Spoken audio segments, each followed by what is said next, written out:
What's up guys, NepentheZ here and welcome back to another MFL video where today we've got 2 days worth of results to catch up on, 2 days worth of training to look at, and 2 days worth of, okay, my season's collapsing to navigate through. Before we get to that guys, if you are enjoying the content here on the channel, feel free to drop a thumbs up. It would be very much appreciated, and subscribe. If you are new, I'm going to be trying to get daily content out for MFL, but it's most likely going to be sort of 5-6 videos a week rather than 7 videos a week. So make sure to subscribe, hit that bell notification. And if you haven't already and you want to get involved in MFL at this moment in time, use the referral code on the screen there or in the pinned comment or description down below. And upon signing up and spending over $25 on your first packs, which is just buying a club at this stage, you will get a player for free, which is obviously absolutely fantastic. Now, as we go into my HQ, guys, I think something that is very obvious to note straight away is that Cornelis is now up to a 77, which is really delightful. He's starting to prove to be a really big asset to the agency, which is super nice. But one thing that I also just want to talk about that I am going to try and do today in general, guys, is make a video on how much does it cost to start MFL. So if you're sitting here watching the content as me, as an active player, thinking to yourself, I haven't got a clue what's going on here. What does all of this mean? We're going to be putting out some tutorial content over the coming days as well. So look out for that here on the channel. With that being said, we are going to start today, as always, looking at the progression. Now, when we look at the calendar for today, today is a double training day. I don't know when that second training hits. So it starts at 10 a.m., ends at 10:30 a.m., and the second training also starts and ends at 10:30 a.m. So we've had the training in. And then we've got cup games that are coming pretty soon. I've got to sort my teams out for. It's been a nightmare for me. I forgot to set my team in one lineup. It's cost me somewhere else down the line. I've just had a busy couple of days in general where I haven't had the time to kind of dedicate to the teams that I've got. And it's all well and good having 5 teams, and it's lots of fun having 5 teams when you've got the time to sit there and kind of nurture them. But when you haven't, oh, it can like collapse hard and fast. It really can. We've got the Redemption Cup, guys, is still open. At the time of recording this video, there's just under 7 hours to register now. It's for new clubs only. So if you've got a club that's not in a league at the moment, or you think to yourself, I do want to join, but I don't want to wait for 3 more weeks until the new season starts, because of course the end of the season isn't until the middle here, then don't worry about it. The Redemption Cup starts. I don't actually know when it starts, but it closes in terms of the registration today. I assume it will start in the next couple of days, somewhere down there. But yeah, so let's go back to progression, guys, for my players. And if MFL are watching this, if MFL do catch on to this, one thing I would love to see from progression is, we've got 24 hours, 7 days, current season and all. It would just be nice to have like 48 hours or 72 hours, or just maybe like custom selection. Because when I miss a day of like showcasing the growth, we fully miss out on all of it. So now I've got to either go and look at like the last 7 days or the last 24 hours. We will start though with the last 24 hours, and we have got some +1s. Camberaj, the goalkeeper for Prestige 26, has gone up 1. Homer, the cam at Copenhagen Raiders has gone up +1 and 1 dribbling there as well. Dorado has gone up a +1 and 1 shooting. Alvarez has gone up a +1 and 1 shooting. Gegor Gita has gone up 1 physical. Cornelis has gone up 1 defending, but Cornelis is different gravy. We're going to get to him in a moment. We've gained 1 passing on Mezaros, and he's obviously had a great season as well so far for progression.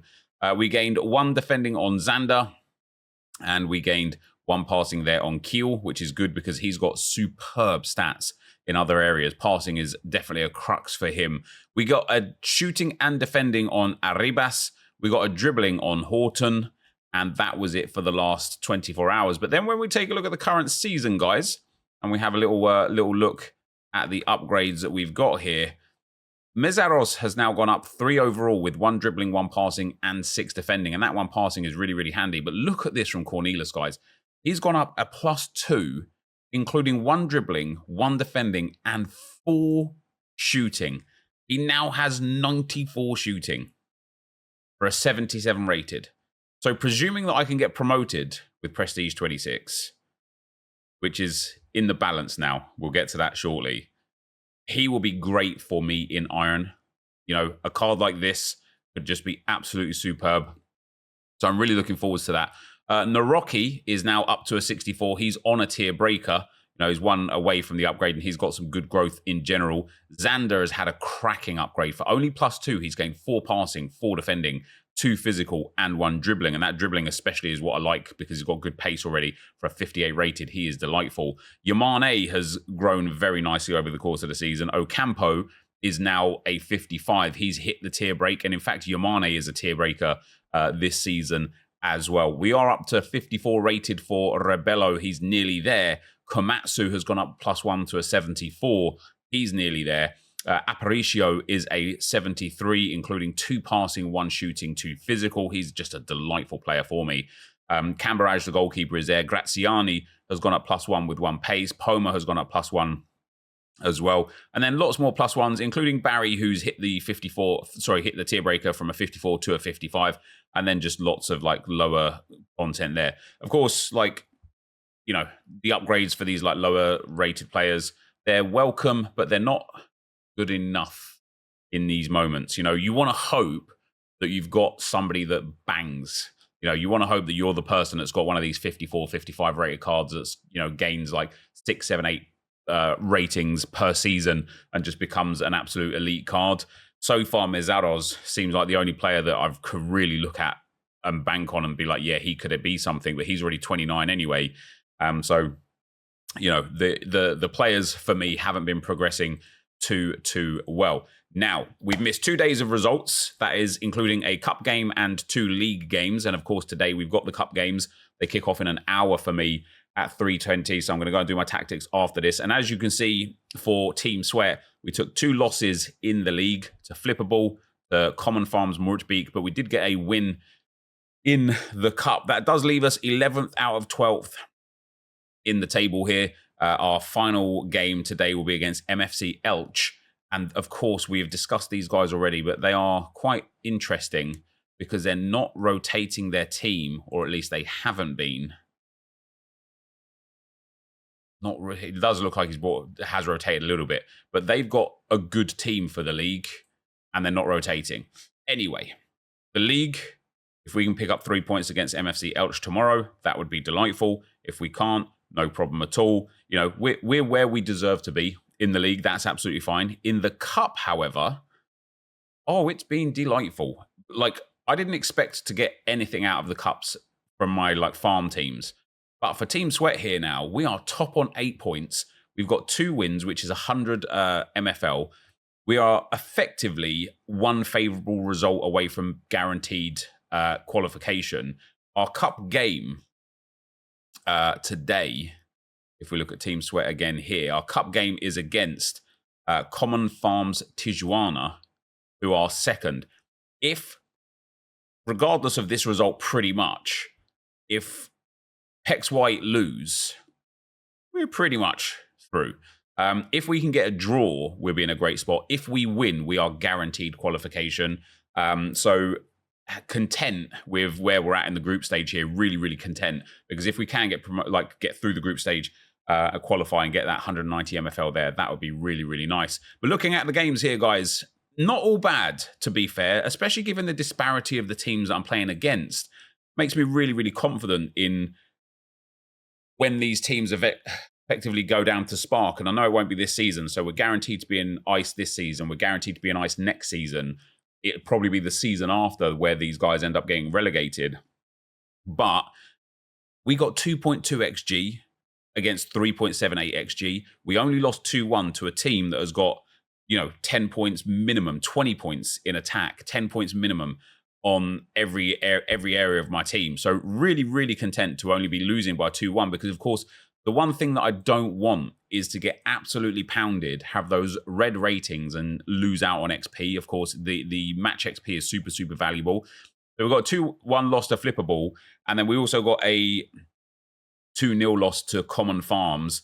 And this one was more of a bit of a disappointment. In fact, his team is still significantly better than mine. Our team is pretty poor there. We lost 2-0 only, which is actually all right given how the match stats look there. So again, some decent ratings in there, which is quite nice. Yeah, another loss. But the cup game, is mind-blowing how well we're doing in the cup. Now, when we look at my opponent, he's got good stamina. He's got offense is better than my defense and better than my offense. His midfield is one lower and his defense is the same.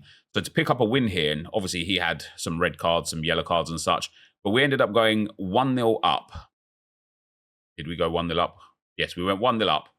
Then we went 2-0 up. Then we went 3-0 up, and it was Perez with 2 goals.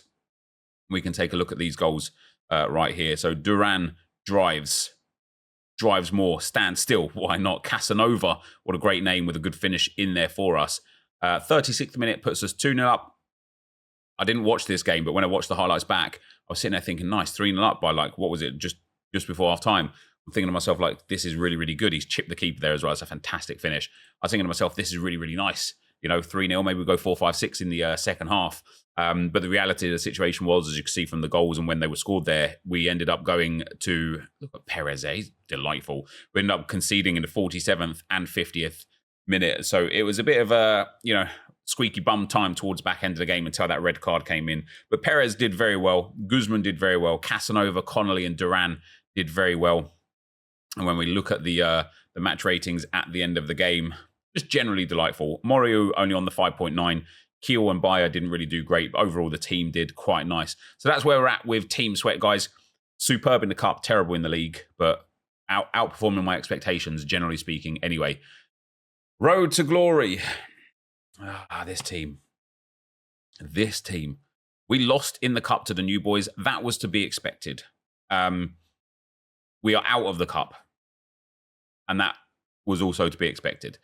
We literally have 0 points in the cup. That was not to be expected. That's not true. I've got 1 win in the cup. That got me 75. I think I should be able to get a win again against Palermo here, but New Boys and Brighton have both got 10 points. The best I can finish is 3rd here. So I will rotate. I've got to play Palermo yet and Brighton, I believe. So when I play Palermo, I'll go for the win to try and get the 75 MFL. When I play Brighton, I will fully rotate and just get fitness back on my star players. But in the league, I really needed to be on a streak right now. I needed to be able to pick up. So I've got Brighton today, so I'll rotate my worst team in today. I needed to be able to pick up 3 points against MFC Rafi, against Real Madrid. And then I've got MFC Kiev next to the worst team. And then I've got Mole Academy where it starts getting difficult for me again. I wanted those points because if I had won against MFC Rafi, which you can see here I didn't, I would be sitting here now on 12 points. I'd be above Iron Monkeys and finishing in that sort of 7th, anywhere around here, 7th or 8th would be really nice. What is really nice, and that is off the back of the 3 points that I did get against Real Madrid and hopefully tomorrow, 3 points, against MFC Kiev, is we have opened up a bit of a gap now between 8th and 9th. So, 8th place in the league as sort of a minimum would be nice because 2,400 MFL, over 2,300, it's not the end of the world, to be fair. But getting 24 or maybe 2,600 would be nice. But there is definitely kind of, you're already seeing the development of where this league's going. And you've got sort of 1st through 4th are going to be competing hard. Then you've got Bex Bremen in 5th, who's kind of languishing, but in his own world, really, because he's 5 points ahead of Mole Academy, who are 4 points ahead of Iron Monkeys and Road to Glory. And you can kind of see where the league is really starting to kind of break up with the quality and the gaps within quality of the teams. So I think best case scenario, I'm going to finish 7th. Worst case scenario, 8th. And that's probably where we're going to be with Road to Glory, it is a little bit disappointing overall. However, in terms of the games, what's even more disappointing is the lack of quality that I can get out of this team. I tried some new tactics for this game and for the cup game as well. In terms of the team, my defense has 3 more points better. My midfield is 5 more points better. My offense is 3 points less. But obviously, my offense is better than his defense. His offense is better than my defense by very similar amounts. And so it's like midfield versus midfield. And his midfield it's way worse, but it just did better. It's really, after he's been on a 4-game loss streak and even drew with the Galson Wolves, who were like bottom of the table, but for me to not be able to pick up 3 points here is quite frustrating. But that's not what bothers me. Once again, what bothers me is the lack of quality in the... if I would have drawn this game and I would have had double his shots, double his XG, 10%, 15% more possession, some good ratings. And I'm just like, okay, guys, we got really unlucky. That's tough. I'll be sitting here feeling different. But because we got outclassed, there's something wrong with the way I've got these tactics set up for this team. And I can't get the best out of them like I can with so many of the other teams. We're overperforming. We're outperforming expectations with every single team apart from Road to Glory. And so I need to figure out what is going wrong there, maybe have a revisit, and maybe even just in general revisit for next season what we're going to do anyway. But we took a 1-1 draw here. We did get the goal with Yao to equalize in the 62nd minute. Paradis Nuts has got the ball, doesn't get pressed too hard. Xander into Yao, and that's a great finish from Yao, and a good ball from Xander as well. He's actually a really, really cool player for the cause here. I really like him because he's got these ratings boosts this season. He's got really good pace and really good dribbling for a 58 rated, and maybe the sort of player that next season, because I will buy 2 or 3 Spark teams for next season, maybe the sort of player that could be good in Spark League, with that pace and that dribbling for that rating, he might just be a little step above. Then, of course, against Real Madrid, it was expected that we would get a comfortable win. I believe, and this has happened to me a lot in these roundups that you're going to see, I believe he has finally rotated. He wasn't rotating, and he finally rotated. Now, I've got much better defense, much better offense, and a bit of a better midfield. The expectation of a 4-0 win was definitely there beforehand because this guy had low stamina, but he's rotated in time. But here we go again. Xander down that left-hand side. Fantastic player. That's that good pace, good dribbling. And then he manages to bury that one in the back of the net. We then get a goal from Carranza to make it 2-0. Xander again laying it off to Carranza here. Carranza completely obliterates the defender, drills it to that near post for the second goal. We made it 3-0 after the half-time break. Ali into Navarez here. This is for my opponent, I think. Oh, no, Carranza there. Back to Navarez. Oh, wow, that is terrible goalkeeping. Fair play. And then Carranza scored again to make it 4. Alegre there loses the ball in the midfield to Carranza. He plays it to Navarez. Navarez into Neubauer. Back to Carranza. Beats the keeper at the near post again. That keeper had a stinker of a game. 55 rated. Yeah, fair enough. I mean, Carranza did beautiful in this game here, coming in and ending with a nice big 8.7. And look at those, look at the blues and the greens there. It's really nice. Even with the yellow cards for De Angelis and Neubauer, it's very nice. Did I not have a captain on? Wait. I did not have a captain on. I mean, we want... Wait, hold on. Did I not have a captain on in these games? Not that it would necessarily be the be-all and end-all. Yeah, I did. I had Carranza as captain there. Carranza as captain there. But in this game here, I did not have a captain. And that is because I'm playing around with tactics. And I've just obviously forgot to put my captain on. Well, that's a faux pas from me. Didn't make any difference in this one. But yeah, we got the win there in the league. So, you know, we're out of the cup with Road to Glory, but we are well and truly in a decent spot in the league. You know, finishing mid-table with this team won't be the end of the world.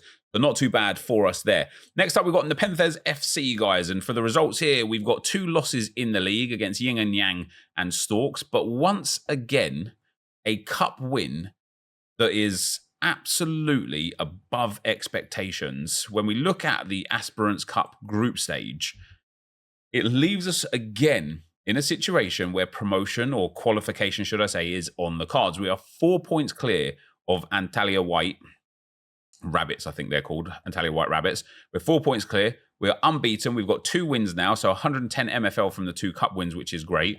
And it's looking like we're going to be good for qualification.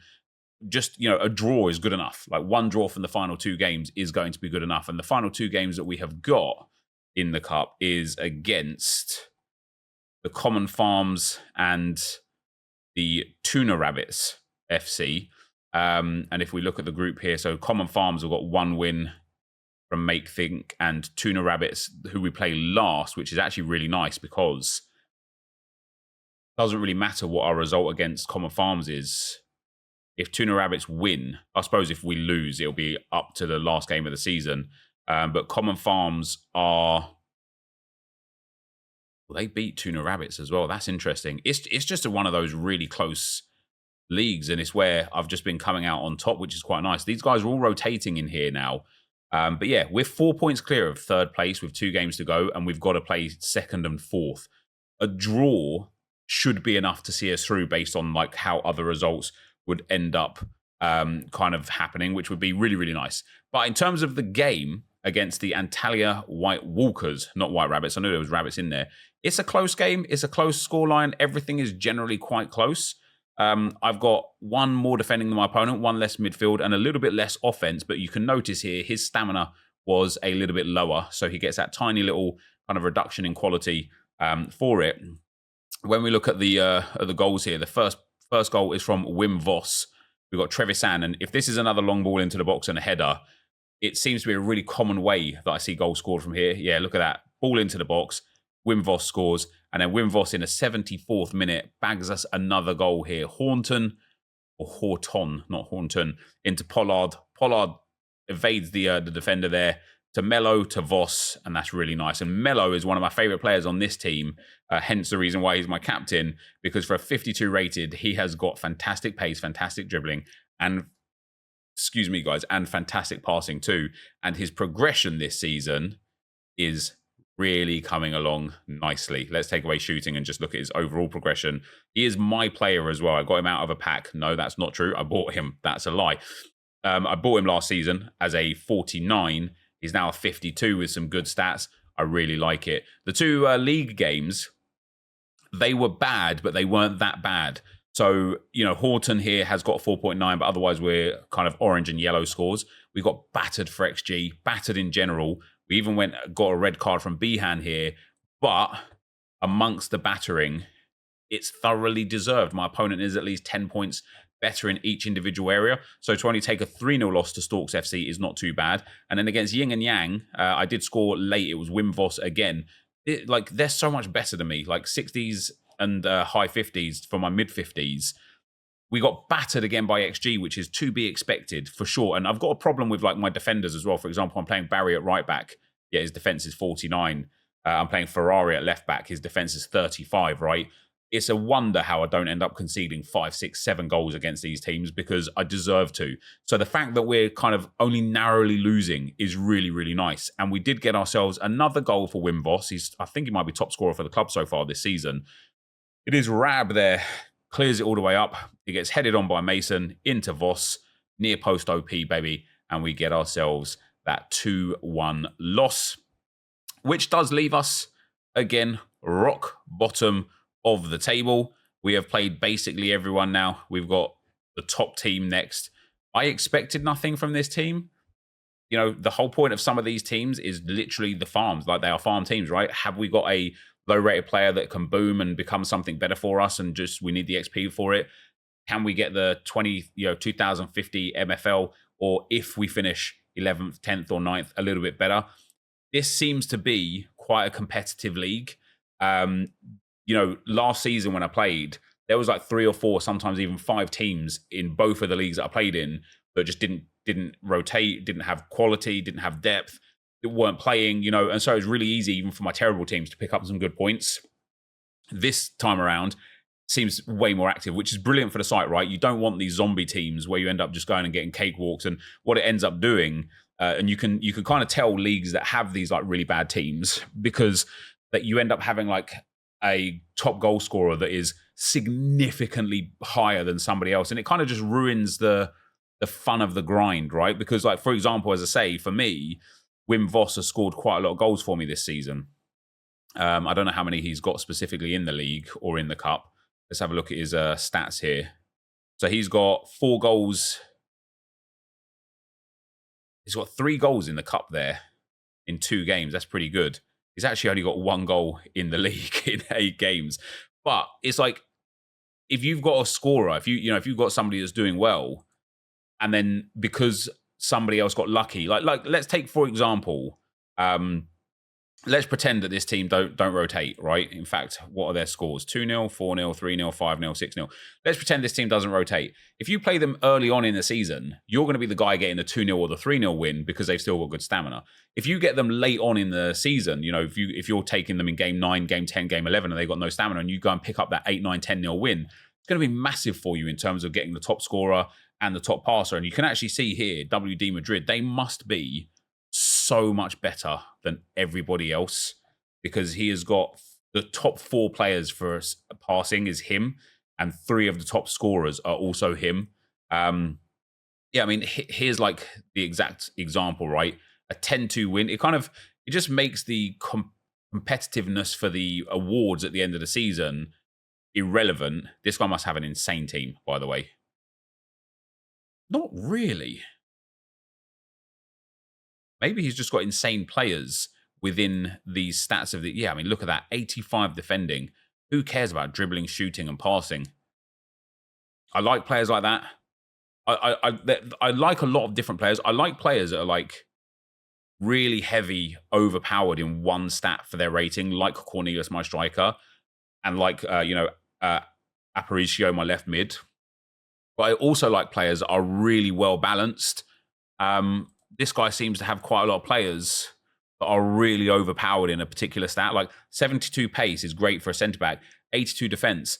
Like if he's playing against like 65, 68, 70 rated strikers, he's just mopping up, isn't he? He's just going to absolutely demolish them. And that's what I was talking about, my defence on my defenders. Like it's really poor. It's to be fair, it's really poor. So anyway, that's where we're at. And what I was saying, to get back to my point and my perspective, I like the competitive nature. When you've got the zombie teams and people really can just run away with the scorers and passers awards, it's really frustrating. But when you've got the competitive nature, you could just have a guy that's, we've got Malik in one of the teams who I don't think is top scorer. Where's Malik? Is he playing for Team Sweat? Man, I do know a lot of my players, but I don't know always what team they play for, which is a bit of a pain. So Malik doesn't play for Team Sweat. I almost definitely think he doesn't play for Road to Glory because I don't score enough bloody goals. It's going to be Road to Glory that plays for, isn't it? Because no, it isn't Road to Glory. So it takes us to First Owner FC anyway, which is where Malik plays. And as you can see here, we got a big win in the cup, a draw, and a loss. And let's take a look at the league. So we're 11th in the table here, but again, we expect to be low. We're only 3 points away from this contingency above us, so it's not impossible for us to be able to grab a few more places up the divisions. But this is the team, I believe, where Malik plays. Yeah, so Malik here, guys, for us. Let's have a look at performance here. He's got 11 games and 8 goals. He has got, like, some of them are going to be in the cup, of course, but he's got every opportunity of winning like a golden boot in a league that is competitive. So what has he got? He's got 5 in 9 in the league and 3 in 2 in the cup, which is really, really nice. And in general for in general for First Owner FC, we got a draw, a loss, and a win. A draw against the Galson Bears, who are up in 9th. A loss to the Common Farm here, which is really annoying again, because that could be us. That could be us, but you playing. But we shall start once again with the cup game. So we played against this guy who's not rotating. Always nice. We got a smashing performance. Malik with 2, Zandy with 3, Santos with 3. I'm not going to bore you with watching the goals because it was a bit, against a zombie team. And then we've got the league game. So against the Galson Bears here, I undeservedly got a draw, I should say. 2.9 XG for 0.8 there. But, my opponent, he just did well. But a 0-0 draw is a 0-0 draw. And then in the final game here, I think I scored late. Yeah, I did. I scored in the 91st minute to pull one back. But it was a pounding here. It was a pounding. And, our team isn't that much away in terms of overall and stuff. So maybe, again, another situation with stats. Maybe I'm just not doing good with tactics. But what I can be very, very, very happy with is the Aspirants Cup, guys. This is another one. So we're out with Road to Glory. But with 3 of them, we've either guaranteed qualification like we have here, we're even pretty much guaranteed first here, which is brilliant, or we're in like a really strong spot. That is 4 wins from 4 now, which is 220 MFL here. In terms of goal scorers, I don't have anyone in there. I think I've got people joint third for goal scorers. In terms of passers, we don't have anyone in there either, which is a bit of a shame. But a long way to go in this one, and we're going to pick up another 210 MFL for qualifying as a guaranteed as well. So overall, guys, like the teams have done well.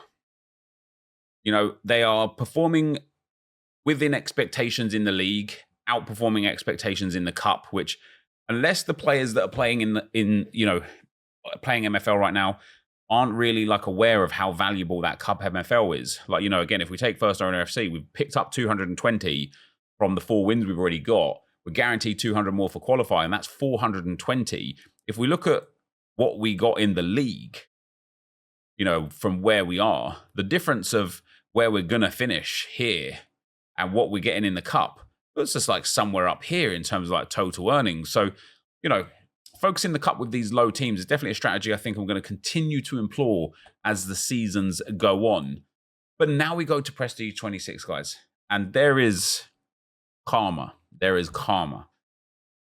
The last time we spoke about Prestige 26, I was speaking on how the gear kill were kind of like off there, and I'm like, damn, we just don't lose, man. It's wins, it's draws, it's wins and wins and draws. We have got 3 consecutive losses. One of them I knew about, but I had forgotten to rotate my team for the Rivals Cup Tier 14 here, which meant I've got an issue now as well with it too. I'll show you in a moment. But I knew I was going to lose to Cremona. And after losing to Cremona, I was still second in a table. That was delightful for me. Against Qatari Pula MFC, I really expected to be able to win. Now, against Cremona, obviously they're one of the better teams in the league, so taking a loss isn't the end of the world. Against Cremona, I actually feel like I did well. You know, I feel like I did well. I didn't have my top strikers up either because I had to rest Tajima. I also didn't have my best defense either because I had to rest. I can't even remember who my other centre back is, but I had to rest him, the 74 rated guy. And, you know, XG is quite close, possession is quite close, chances are quite close. It's just the quality of the finishes that were the difference. And it was late on in the day, you know, 2-1 leading up towards the 70th minute. In my head, I'm thinking, oh, maybe we can get a draw here. But no, we ended up collapsing a little bit and conceding a lot of goals. Fair enough, a fair loss, no problem at all. Like, absolutely no qualms whatsoever. Against Qatari, though, first of all, he's got Dennis on low stamina, but I'm pretty sure that we was looking at him and looking at his games and thinking that, okay, we're going to get a nice, easy win because he's not rotating. And he wasn't. I knew it. Yellows and, like, you know, these weird deep greens. This team here he's got it against. And so I thought, not only is it good that he's not rotating, some of his backup players are terrible. For example, this 54 rated guy here. Against me, apart from Dennis, he rotated. So, or at least the game before he did, so that he could be fit against me, which is a bit of a pain. With that being said, this is the single most painful loss I have taken since I started playing MFL. And you can see it right there, guys, in those match stats. He had a bit more possession for sure. 0.25 XG. 2 shots only. 1 on target, 1 off target. I had 10 shots. Only 2 on target. Maybe if I had, Earl there, it would have been a different story. But I dominated the XG. I dominated the chances. And I lose to 1 of 2 shots. And the most painful thing is that now in the league, we are in a spot of bother when it comes to promotion. I was earmarking that game as like a win, ultimately. Yearkill have done great. They've got 4 out of the last 5 wins. Qatari Pula beat me there. I've now lost back-to-back games. There's a little bit of a gap between 5th and 6th from Borough Azteca there. And that's how it should be in the league and stuff. But I kind of just needed that point or those points. Even if it was a draw, right, that puts me above them. I'm on 20. I'm only 1 point away from Gearkill. I'm not saying like promotion's off the table now. Not by a long stretch. We've got Racing Club Tunisiano next, who are on a 3-win streak, which is quite annoying. Although they did play Massila, who are they played like Massila, who have got no stamina, the bottom team, and the other bottom team. So their 3-win streak comes from that. I would like to think, and I actually don't off the top of my head remember what kind of team they've got. So let me have a look real quick at Stone 34. So they are the 9th worst team, average rating of 67.4. Have they got good stamina? What are they saying for these victories? Are they picking up the wins? Yeah, see, he's rotating nicely. His team just isn't as good as mine, though, right? Like, I should be getting a win here, but now the pressure's on, guys, because I need a win here. It's not, could I get a win here? I need a win here to put myself back up there. And I'm in an iron over whether or not I think it's smart to get some mid-season transfers in and really try and improve my squad. If my opponents do and I don't, I'm in trouble. If they don't and I don't, I can get promoted. If I do and they do or don't, I can still get promoted. It'll be quite nice. So yeah, a bit frustrating to have taken 2 losses in a row there. And then we also took a loss in the cup. Now, this was quite a close game. An absolute goal fest, very even for shots, possession, XG. I just ended up on the wrong side of it, which is a bit of a pain. I was enjoying taking the, 175 MFL, 370 MFL for each group stage win. I was enjoying the 2 times that we got that. I want to qualify. I want to get that 1400 MFL there, but it is now back in the balance again because I lost to one of the bottom teams. So the game today is once again really, really important. Who have I got today? Is it Miami Ice today? No, I've got Foceras United and then Miami Ice. So if I beat Foceras United, I am guaranteed to qualify because they will not be able to beat me. Eagles are like way worse goal difference. So if they even win, I'm qualified. And if Miami Ice win as well today, or even draw, I'm guaranteed qualification. So a win here will be really, really good. As far as Foceras United go, they are bottom of their Stone division, or second from bottom. They did just get a win against the bottom team. I am kind of, based on this, hoping that they are not rotating and they have kind of given up. No, they are rotating. I think he's just got a bad team. He's got a 58 rated goalkeeper. And so he just doesn't have a good enough team, I guess. So I would be earmarking today's game as a winnable game for absolute sure. He has got a big blue centre-back in there. Surely he's got another goalkeeper. Okay, so he's got a 70 rated goalkeeper. I guess he's like using him in the cup today. But my team's better, I think, anyway. I'm actually looking at some of his players there thinking, holy, this might be a tough game if he's coming in with his best players. I might struggle. But, time will tell on that one. But the disappointment from myself, as I said, guys, is I didn't rotate my team properly. And it's left me in a bit of a hole. I've got Adam suspended for the next Rivals Cup game, which is neither here nor there.